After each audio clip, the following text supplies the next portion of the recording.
Mixək yağı çox güclü təsirə malikdir və düzgün istifadə olunanda həm müalicəvi, həm də gündəlik bir çox faydaları var. Amma diqqətli olmaq lazımdır. Çünki çox miqdarda istifadə etmək allergiya, yanma və qıcıqlanma yarada bilər. Bu videoda mixək yağının faydalarından, zərərindən və istifadə qaydasından danışacağam. Dəyərli izləyicilər, videoların analitikasına baxanda çox az adamın abunə olduğunu görürəm. Bizə dəstək olmaq üçün videoya abunə olub bildirimləri açmağı unutmayın.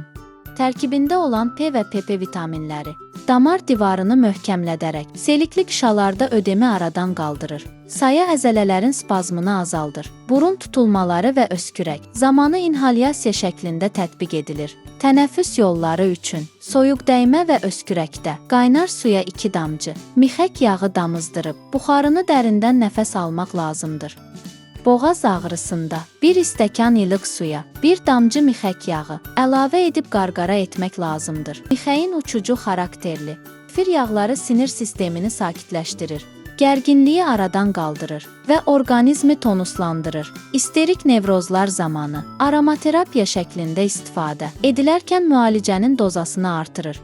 Mixək yağı ağız boşluğunun, selikli qışası və diş ətinin qidalanmasını yaxşılaşdırmaq, regenerasiyasını artırmaq, iltihab əleyhinə təsir göstərmək xüsusiyyətlərinə malik olduğuna görə stomatologiyada geniş tətbiq edilir. Açıq sinir uclarına keyidici təsir göstərdiyinə görə mixək yağı diş ağrıları zamanı olduqca müsbət nəticə verir. Bəzən ondan müvəqqəti diş dolğusu kimi istifadə edilir. Ağızda xoşagəlməz iyinin qarşısını alır. Diş ağrısı zamanı pambığın üzərinə 1-2 damcı mixək yağı damızdırıb ağrıyan dişin üstünə qoymaq lazımdır.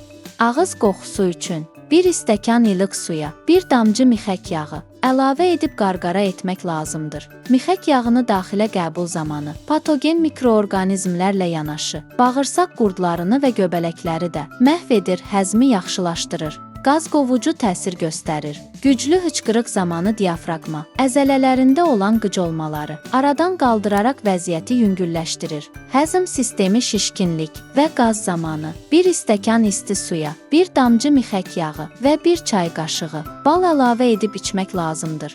Onun tərkibində olan maddələrin əksəriyyəti büzücü xarakterlidir. Lakin bitki lifləri sayəsində bağırsaqların peristaltikasını tənzimləmək xüsusiyyətinə malikdir. Mixək efir yağının tərkibində olan evgenoldan ginekologiyada geniş istifadə edilir. Uşaqlıq əzələlərinin yığılmasını gücləndirərək doğuşu asanlaşdırmaq xüsusiyyətinə malikdir.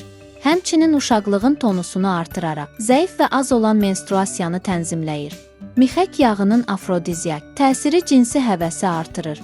Artroz, artrit və travma, göz xəstəlikləri, astma, hipotoniya və həşərat sancmaları zamanı da müalicəvi təsirə malikdir. Dəri problemləri, sızanaq və iltihab zamanı 1 damcı mixək yağını 1 çay qaşığı zeytun yağı və ya kokos yağı ilə qarışdırıb pambıq çubuqla sızanağın üzərinə sürtmək lazımdır. Qaşınma və göbələk infeksiyalarında qarışdırılmış şəkildə heç vaxt, tək halda yox, problemli nahiyəyə sürtmək lazımdır. Əzələ, revmatizm, bel və oynaq ağrısında mixək yağını zeytun yağı ilə qarışdırıb ağrıyan nahiyəyə masaj etmək lazımdır. Bəs bu yağın zərərləri nələrdir? Heç vaxt mixək yağını təmiz halda dəriyə və ya daxilə istifadə etməyin. Mütləq zeytun, badam, kokos yağı ilə qarışdırın. Hamilələr, süd verən analar və kiçik uşaqlara həkim məsləhəti olmadan istifadə etmək olmaz. Ağız yolu ilə çox qəbul etmək qaraciyərə zərər verə bilər. Odur ki, istifadə edərkən